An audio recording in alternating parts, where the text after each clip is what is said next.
The fluorescent lights in the nearly empty shopping mall flickered with an electrical irregularity that cast eerie shadows across the deserted corridors at 9:45 on a Tuesday evening, creating an atmosphere that felt more like a scene from a post-apocalyptic movie than the familiar retail environment where I had been shopping for years. I had arrived at the mall just before closing time to quickly pick up a gift from one of the anchor stores, taking advantage of the reduced crowds and the peaceful shopping environment that made last-minute errands more efficient than battling the chaos of peak retail hours. Electrical irregularity that cast eerie shadows across the deserted corridors at 9:45 on a Tuesday evening, creating an atmosphere that felt more like a scene from a post-apocalyptic movie than the familiar retail environment where I had been shopping for years. I had arrived at the mall just before closing time to quickly pick up a gift from one of the anchor stores, taking advantage of the reduced crowds and the peaceful shopping environment that made last-minute errands more efficient than battling the chaos of peak retail hours. The mall had always been a place of comfort and convenience, where the worst thing I expected to encounter was an overpriced purchase or a crowded food court during busy weekend periods. But tonight was different. Tonight, the familiar sounds of retail activity and casual conversation had been replaced by an oppressive silence that was broken only by the distant hum of ventilation systems and the echo of my own footsteps on the polished tile floors.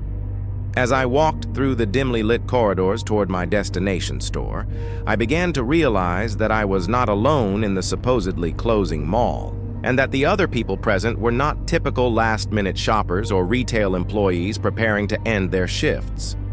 The figures I glimpsed moving through the shadows between storefronts seemed to be conducting activities that had nothing to do with shopping or legitimate retail business.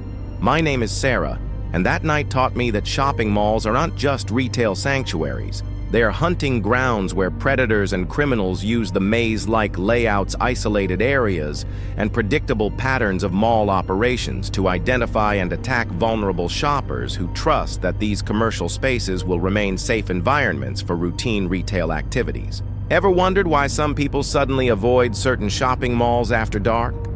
Ever questioned why certain retail centers seem to have unusually high security presence?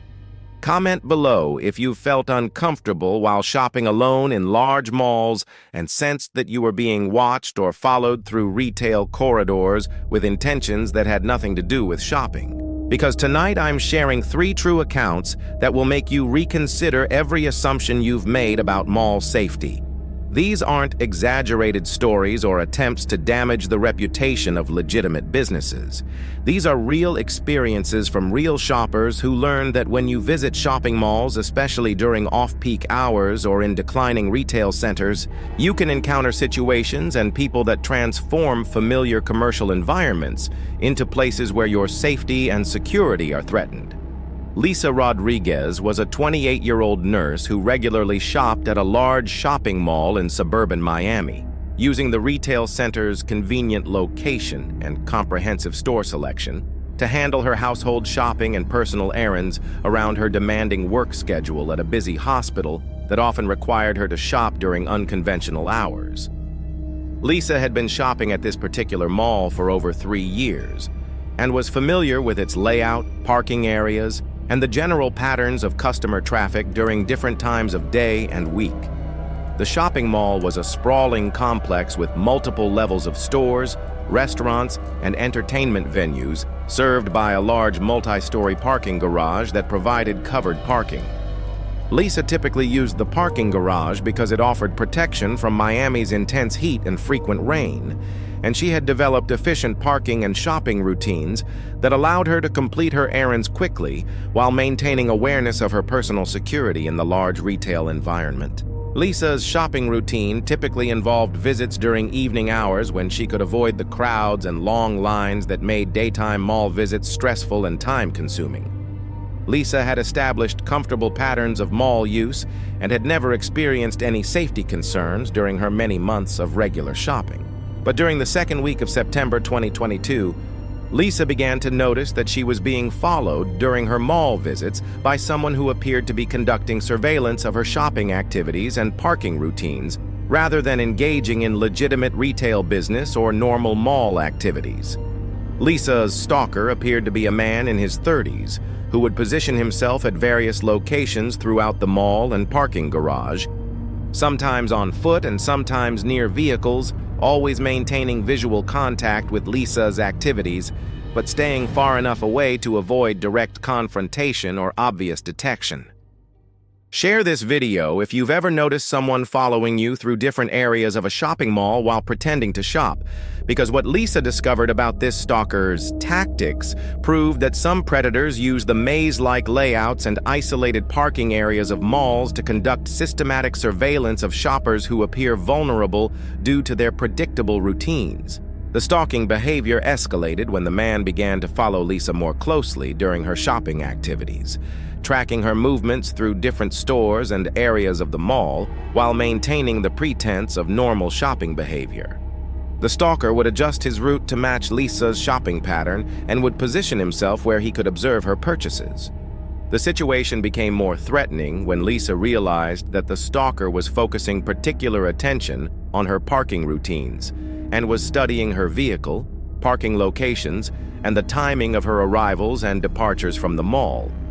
Lisa discovered that the man was conducting systematic surveillance of her parking activities. Lisa's attempts to vary her parking locations and shopping routines were unsuccessful in avoiding the stalker, as the man seemed to be conducting comprehensive surveillance of her activities and was able to locate her regardless of which areas of the mall or parking garage she chose to use. The situation reached a crisis point when Lisa discovered that the stalker had been tampering with her vehicle while she was shopping, apparently attempting to disable her car or install tracking devices that would allow him to monitor her movements beyond the mall environment. Lisa found evidence that her vehicle had been accessed. Lisa realized that she was dealing with a sophisticated predator who was using the mall's parking garage as a hunting ground to identify and attack vulnerable shoppers who were isolated and distracted while loading purchases into their vehicles. The stalker's knowledge of parking garage layouts suggested experience with targeting mall shoppers. Lisa's response to the stalking situation required her to work with mall security, local law enforcement, and hospital security to document the harassment and implement protection measures. Lisa's cooperation with the investigation led to the stalker's identification and arrest, revealing that he had been targeting multiple women who shopped at malls throughout the Miami area. The investigation revealed that the stalker had been operating in multiple shopping mall parking garages throughout South Florida, using his knowledge of retail patterns and parking garage layouts to conduct surveillance and attacks against female shoppers who appeared vulnerable due to their shopping routines. Lisa's experience taught her that shopping mall parking garages could expose customers to stalking and attack from predators who used the isolated nature of parking environments and the predictable patterns of retail activities to identify and pursue victims. But if you think individual parking garage stalkers represent the most dangerous threat that mall shoppers can face, wait until you hear what happened to Robert in Phoenix. Because sometimes the most terrifying retail experiences involve discovering that the employees you trust to handle your transactions and protect your personal information are actually part of criminal networks that use their positions to conduct systematic fraud and identity theft operations. Robert Kim was a 35-year-old accountant who regularly visited a shopping mall in Phoenix to conduct business meetings at the mall's restaurants and to handle personal shopping needs that required access to the variety of stores and services that the retail center provided. Robert had been using this particular mall for over 2 years as a convenient location for client meetings. The shopping mall where Robert conducted his activities was a modern retail center that attracted business professionals and families who used the mall's restaurants, stores, and services for both professional and personal purposes.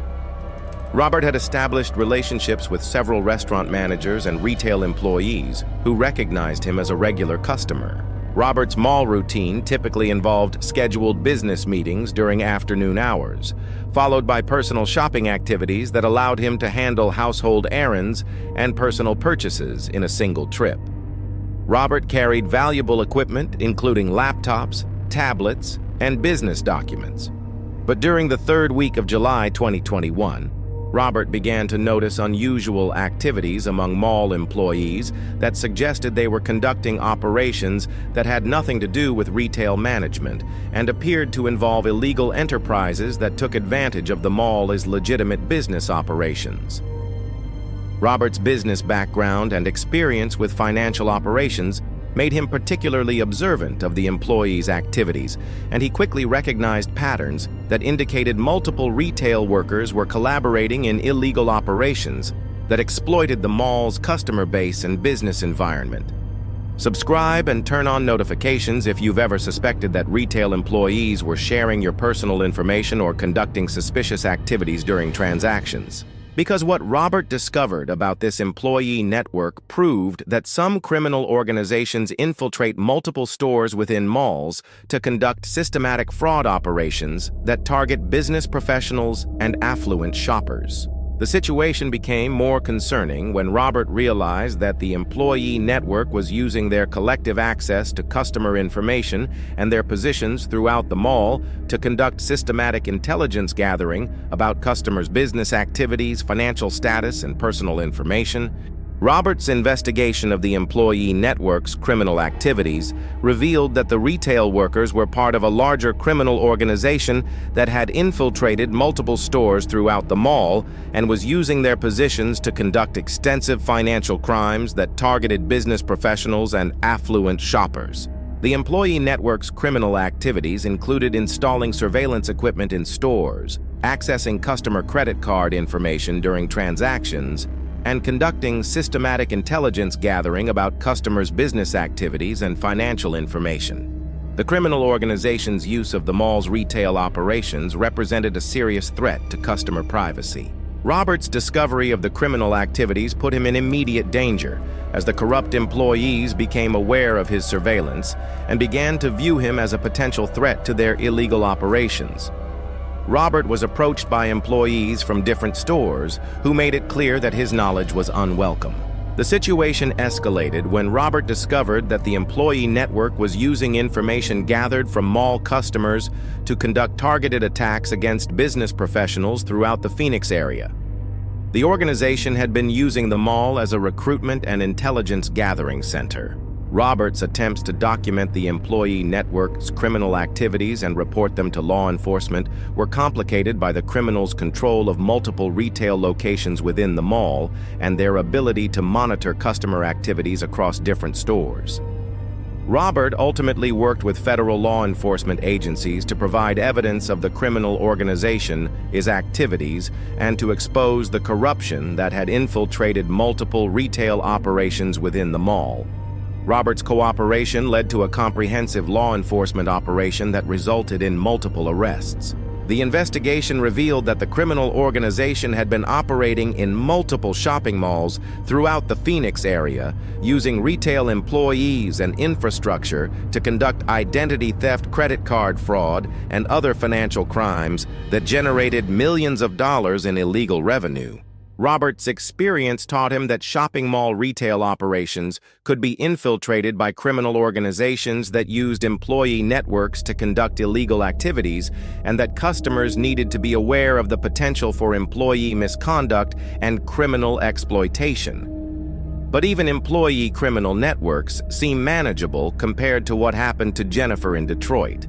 Because sometimes the most horrifying mall experiences involve accidentally discovering that abandoned sections of declining retail centers are being used as bases for dangerous criminal operations that put innocent shoppers at risk of exposure to violence and hazardous materials.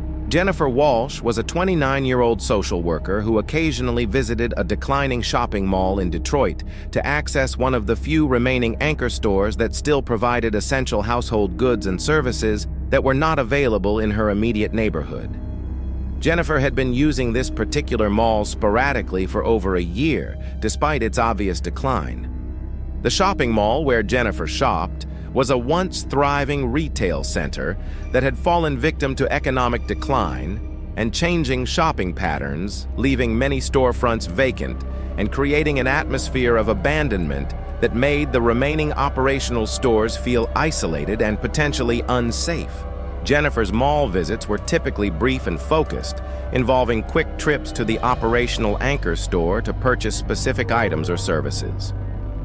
Jennifer was aware of the mall's security limitations and the potential risks associated with shopping in a declining retail environment.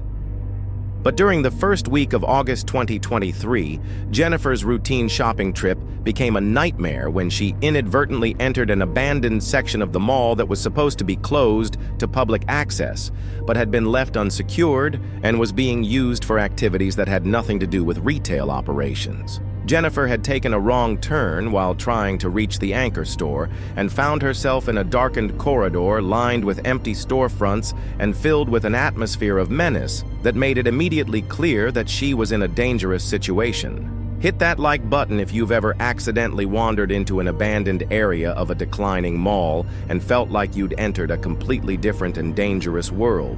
Because what Jennifer discovered in those empty storefronts proved that some criminal organizations use abandoned retail spaces as bases for dangerous, illegal operations that put innocent shoppers at risk. Jennifer's investigation of the abandoned mall section revealed that the empty retail spaces were being used as a base for criminal activities that took advantage of the lack of security and oversight in the declining retail center. Jennifer discovered evidence of drug manufacturing, weapons storage, and other illegal enterprises. The situation became more disturbing when Jennifer realized that the criminal activities in the abandoned section were extensive and well organized, with multiple people working together to use the empty retail spaces for illegal operations that generated significant revenue while avoiding detection. Jennifer's discovery of the criminal activities put her in immediate danger, as the people operating the illegal enterprises became aware of her presence and began to view her as a potential threat to their operations. Jennifer was confronted by individuals who made it clear that her knowledge was unwelcome. The criminal operators had been using the abandoned mall section as a base for their illegal operations for several months, taking advantage of the lack of security and the absence of legitimate retail activity to establish criminal enterprises that required secure locations and minimal oversight. The situation escalated when Jennifer discovered that the criminal activities involved dangerous drugs and weapons that posed serious risks to anyone present in the abandoned mall section, including the possibility of explosions, fires, or toxic exposure that could harm innocent shoppers.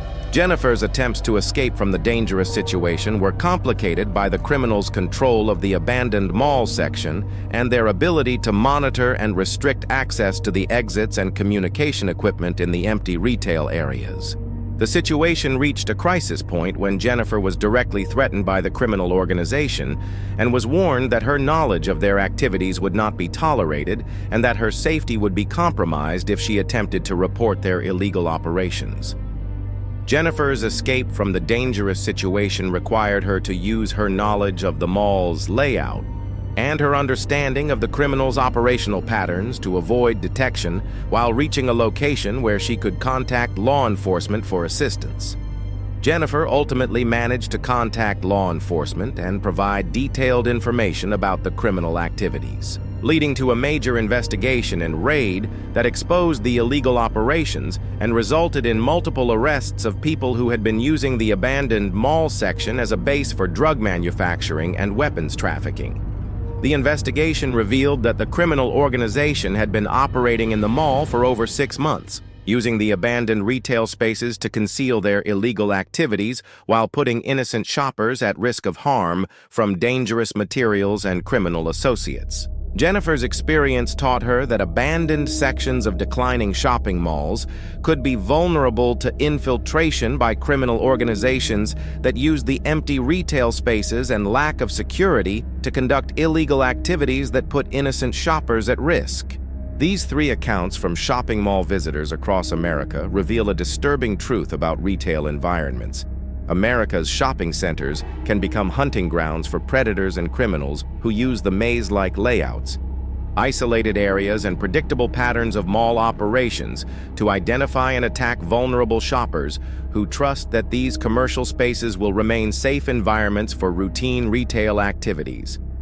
Lisa's encounter with a parking garage stalker in Miami proved that some predators use the isolated nature of parking environments and the predictable patterns of retail activities to conduct systematic surveillance and attacks against shoppers who appear vulnerable. Robert's discovery of an employee criminal network in Phoenix demonstrated that some criminal organizations infiltrate multiple stores within malls to conduct systematic fraud operations that exploit customer trust and financial information. Jennifer's exposure to criminal operations in abandoned mall sections in Detroit revealed that some organizations use empty retail spaces in declining malls as bases for dangerous illegal operations that put innocent shoppers at risk of exposure to violence and hazardous materials. The most chilling aspect of these accounts isn't just the individual dangers themselves. It's the realization that these threats specifically exploit the trust, accessibility, and predictable patterns that make shopping malls valuable community gathering places, turning familiar retail environments into hunting grounds where criminals can identify and attack victims who assume their routine shopping activities will remain safe. Lisa had no warning that her nursing schedule and evening shopping routine would attract the attention of a stalker who used parking garage layouts to conduct systematic surveillance and vehicle tampering. Robert had no indication that his business meetings would expose him to corrupt employees conducting criminal operations designed to exploit customer trust and financial information. Jennifer had no clue that her social work schedule would lead her to accidentally discover criminal organizations using abandoned mall sections as bases for dangerous illegal activities that put innocent shoppers at risk of violence. If you're currently shopping at malls, especially during off-peak hours or in declining retail centers, if you've noticed suspicious behavior from other shoppers or employees, or if you've felt uncomfortable while shopping alone in large retail environments, trust your instincts and remember that maintaining awareness could be the difference between a successful shopping trip and a dangerous encounter. Ring that notification bell if these stories have made you more conscious of mall safety. And remember that understanding these risks and warning signs could help you avoid becoming a victim of predators and criminals who use the accessibility and anonymity of retail centers to identify and attack shoppers. The next time you're shopping at a mall, especially during evening hours or in declining retail centers, remember these stories and maintain awareness of your surroundings, other shoppers, and employees whose behavior seems inappropriate or suspicious. Sometimes the most dangerous part of retail therapy isn't the damage to your wallet or the crowds during sales events. It's the moment when you realize that someone has been watching you, studying your patterns, and planning to use your predictable shopping activities as an opportunity to harm you. Before you go, check out the playlist in the description for more true retail horror stories that could save your life. Because in the end, the most important thing you can purchase at any mall is awareness of potential dangers. And no bargain or convenient shopping experience is worth risking your safety in situations where predators use retail environments to identify and attack victims. Comment below if these stories have changed how you think about mall safety. And remember that the best shopping experience is one that gets you the items you need and gets you home safely, even if it means staying alert, trusting your instincts, and prioritizing your safety over convenience or routine shopping habits. Stay safe out there, and remember that shopping malls should remain places for commerce and community, not hunting grounds for predators who exploit the trust and accessibility that make retail centers valuable community resources.